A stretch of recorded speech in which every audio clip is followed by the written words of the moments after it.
హైదరాబాద్ను పొగమంచు కమ్మేసింది. శివారు ప్రాంతాల్లో దట్టంగా పొగమంచు కురుస్తోంది. రాజేంద్రనగర్, శంషాబాద్ ఎయిర్పోర్ట్, ఓఆర్ఆర్పై పరిస్థితి దారుణంగా ఉంది.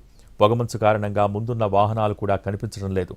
దాంతో వాహనదారులు తీవ్రంగా ఇబ్బందులు పడుతున్నారు.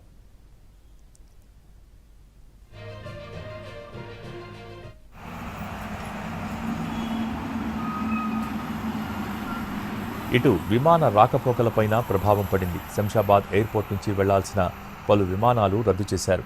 ఢిల్లీ టు శంషాబాద్, శంషాబాద్ టు ఢిల్లీ వెళ్లాల్సిన ఎయిర్ ఇండియా విమానాన్ని రద్దు చేశారు.